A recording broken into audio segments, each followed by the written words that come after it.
Thermodynamic and kinetic aspect of the transition metal complex. इस unit की शुरुआत करेंगे। So good evening everyone. Thermodynamic and kinetic aspect of transition metal complex में starting में हम पढ़ते हैं कि what do you mean by a stable complex. देखिए, we know very well that transition metal जो हैं उनकी कॉम्प्लेक्स बनाने की टेंडेंसी बहुत ज़्यादा है। Complex formation tendency is very high. और ये टेंडेंसी बहुत ज़्यादा क्यों होती है? वो इसलिए होगी क्योंकि इनके पास जो है डी ऑर्बिटल्स एम्प्टी होते हैं, जहाँ पर लिगेंड अपने लोन पेयर ऑफ इलेक्ट्रॉन को डोनेट कर सकते हैं। और इन मेटल के ऊपर चार्ज बहुत ज़्यादा आता है। इनकी ऑक्सीडेशन स्टेट +2 से लेकर +8 तक कैरी करती है। तो मेटल के साथ लिगेंड्स जुड़ते हैं। मोस्टली लिगेंड 4, 5 या 6 का केस हमने स्टडी करना है। और एक कॉम्प्लेक्स बन जाता है मेटल के साथ लिगेंड जुड़ने के बाद। इस तरह से कॉम्प्लेक्स बन जाएगा। एन कोई भी ऑक्सीडेशन स्टेट मेटल की हम मान सकते हैं, कॉम्प्लेक्स फॉर्मेशन हो जाएगी। तो जो ये कॉम्प्लेक्स बनता है मेटल के साथ लिगेंड के इंटरेक्ट करने से, जो ये कॉम्प्लेक्स बनता है, इस कॉम्प्लेक्स की स्टेबिलिटी के बारे में अगर हम बात करें तो मैं सिंपल वे में कह सकता हूँ कि दिस कॉम्प्लेक्स इज स्टेबल। अगर ये कॉम्प्लेक्स बनने के बाद रिएक्ट नहीं करता, do not reacts with air. Reacts with air, air में बेसिकली क्या है, ऑक्सीजन गैस की हम बात करते हैं या फिर मॉइस्चर की हम बात करते हैं, वाटर। अगर मैं किसी कॉम्प्लेक्स को बना के लैब में छोड़ देता हूँ और वो ऑक्सीजन और मॉइस्चर के साथ रिएक्ट करके कोई नई चीज़ नहीं बनाता, तो हम कह सकते हैं कि कॉम्प्लेक्स जो है हमारा वो थर्मोडायनेमिकली स्टेबल है या कहीं की स्टेबल कॉम्प्लेक्स है। दूसरा, मैं कॉम्प्लेक्स की स्टेबिलिटी चेक करने के लिए मैं देखता हूँ कि अगर कॉम्प्लेक्स को मैं सनलाइट में छोड़ देता हूँ तो स्टेबल टू सनलाइट। सनलाइट में रखने के बाद कॉम्प्लेक्स कोई नई चीज़ में नहीं कन्वर्ट होता, कोई नया कॉम्प्लेक्स नहीं बनता, तो मैं कहूँगा कि कॉम्प्लेक्स जो है स्टेबल है। या मैं कहूँ complex do not decompose in sunlight, do not decompose in sunlight. इस केस में भी मैं कह सकता हूँ कि कॉम्प्लेक्स जो है हमारा स्टेबल है।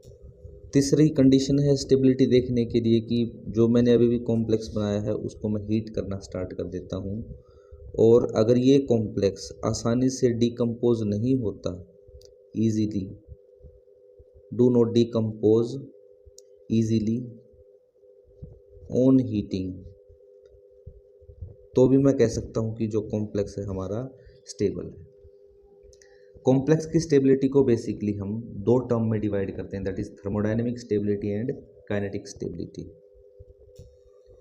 तो थर्मोडायनेमिक स्टेबिलिटी की अगर हम बात करें तो मैं मान लेता हूँ कि सपोज टू बी ये कोई मेटल है और इस मेटल का आयन है N पॉजिटिव, इसकी ऑक्सीडेशन स्टेट है, और इस मेटल से सपोज टू बी 6 लिगेंड आते हैं और इसके साथ बॉन्ड बनाकर एक कॉम्प्लेक्स बना लेते हैं, that is Ml6N positive complex. अब मेटल और लिगेंड जुड़ के कॉम्प्लेक्स बना सकते हैं, और जो कॉम्प्लेक्स ऑलरेडी बन चुका है ये कॉम्प्लेक्स दोबारा से टूट के फिर से मेटल और लिगेंड में अलग भी हो सकता है। तो मैं कह सकता हूँ कि ये जो कॉम्प्लेक्स की फॉर्मेशन हुई है ये इक्विलिब्रियम पे हुई है, एट इक्विलिब्रियम। और ये हम अच्छी तरह से समझते हैं, इक्विलिब्रियम को हम किससे डिनोट करते हैं, that is K. K is our equilibrium constant, it is our equilibrium constant. और के की वैल्यू जो है वो हमेशा डिपेंड करती है राइट हैंड साइड में जो कॉम्प्लेक्स है और डिवाइडेड बाय जो लेफ्ट हैंड साइड में स्पीसीज हैं इन पे।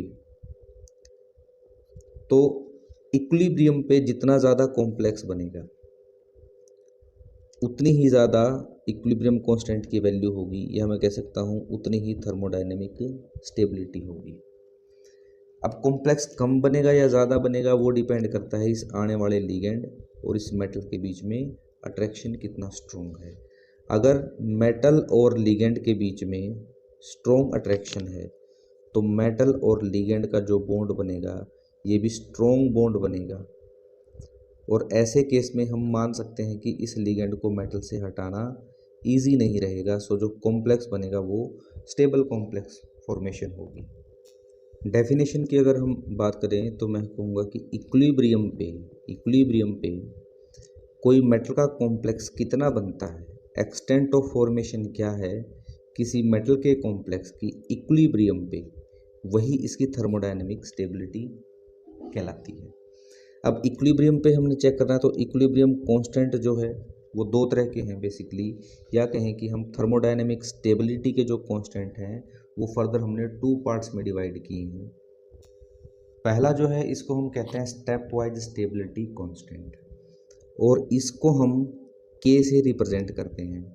और सेकंड जो है it is overall stability constant, इसको हम बीटा से भी रिप्रेजेंट करते हैं। जैसा कि नाम में ही लिखा हुआ है स्टेप वाइज, मतलब मेटल का कॉम्प्लेक्स हम बनाएंगे लेकिन लिगेंड को स्टेप वाइज ऐड करेंगे एक एक करके। जैसे पहले केस में मेरा कोई कॉम्प्लेक्स बन गया, मेटल M से एक लिगेंड मैंने जोड़ दिया, इक्विलिब्रियम पे कांस्टेंट बन गया, कॉम्प्लेक्स बन गया Ml। फिर ये जो कॉम्प्लेक्स बन गया इसमें अगला लिगेंड ऐड करेंगे और इक्विलिब्रियम पे नया कॉम्प्लेक्स बन जाएगा Ml2। फिर ये जो कॉम्प्लेक्स बन गया हमारा third, that is Ml2 complex, इसमें फिर से लिगेंड ऐड करेंगे और इक्विलिब्रियम पे अलग कॉम्प्लेक्स बन जाएगा, दैट इज़ Ml3। तो इसमें क्या है, एक एक लिगेंड हम स्टेप वाइज ऐड कर रहे हैं।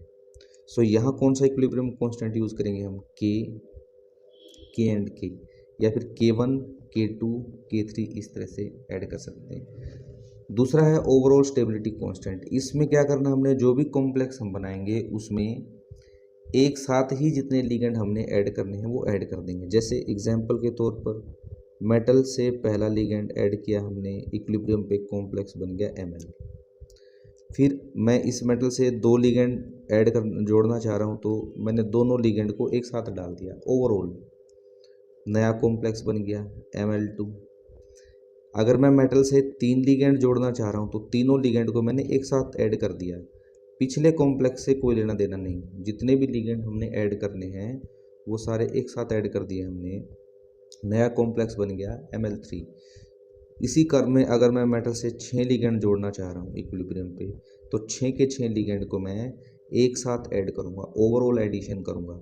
सो इस केस में मैं इसको मान लेता हूँ β1, इसको ले लेंगे β2, this will become β3, this will become β4। अब स्टेप बाय स्टेबिलिटी कांस्टेंट की बात अलग से अगर हम करें तो मैं मान लेता हूँ कि सपोज टू बी कोई मेटल M है, इसमें मैंने लिगेंड ऐड किया L और इक्विलिब्रियम पे कॉम्प्लेक्स बन गया हमारा Ml। Let K1 is the step by stability constant for Ml complex formation. K1 की वैल्यू किस पे डिपेंड करेगी, K1 की वैल्यू डिपेंड करेगी इक्विलिब्रियम प्रोडक्ट की कंसंट्रेशन क्या है, मीन्स Ml की कंसंट्रेशन क्या, डिवाइडेड बाई M की कंसंट्रेशन मल्टीप्लाई बाई L की concentration. Suppose to be this our equation number 1। अब ये जो कॉम्प्लेक्स बन गया है इसी कॉम्प्लेक्स को मैं लूँगा और इसमें एक और लिगेंड ऐड कर दूँगा अगले स्टेप में। सो इक्विलिब्रियम पे नया कॉम्प्लेक्स बनेगा, that will be Ml2। Ml2 में K2 की वैल्यू कैसे निकालेंगे, Ml2 की कंसंट्रेशन डिवाइड बाई Ml की कंसंट्रेशन डिवाइड बाई L की concentration. Suppose to be this our equation number 2। Similarly अब जो नया कॉम्प्लेक्स बना है इसी तरह से मैं Ml2 नया कॉम्प्लेक्स जो बना उसको लूँगा, उसमें फर्दर एक लिगेंड हम ऐड करेंगे। एक लिगेंड ऐड करने के बाद K3 equilibrium constant and new complex will become Ml3। So in this case the step wise stability constant K3 will be equal to Ml3 की कंसंट्रेशन डिवाइड बाई Ml2 की concentration multiply by L की concentration. Suppose to be this our equation number 1। कई बार exam में आपसे ये पूछते हैं कि K1 K2 और K3 में क्या रिलेशन है, what is the relation between K1 and K2 and K3।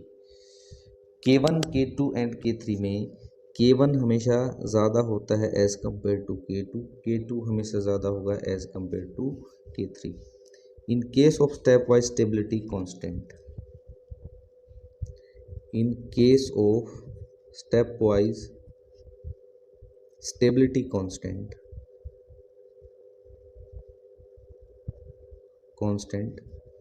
K1 greater than K2, K2 greater than K3, और आगे जितने भी लिगेंड हम ऐड करना चाहेंगे n लिगेंड तक ऐड कर सकते हैं, 2 4 6 8 जितने भी लिगेंड हमने ऐड करने हैं। सो ऐसा क्यों होता है? देखिए पहले केस में क्या हुआ है, ये मेटल फ्री है, पहले केस में मेटल जो है वो फ्री है M, और इस मेटल पे जितनी भी साइट हैं वो सारी खाली हैं, तो ये जो आने वाला लिगेंड होगा किसी भी साइट पे जाकर अटैच हो सकता है। There is no competition between the incoming ligand and the ligand already attach to the metal. So in first case the ligand and metal form bond very easily and fastly as well. So ml concentration is very high, और ml की concentration high होगी तो K1 की value भी ज़्यादा होगी। Second case में अगर हम देखें तो जो लिगेंड हम ऐड करने जा रहे हैं वो ml कॉम्प्लेक्स पे ऐड करने जा रहे हैं। ml कॉम्प्लेक्स पे में मेटल पे एक लिगेंड ऑलरेडी पहले से अटैच है, बाकी जगह खाली है।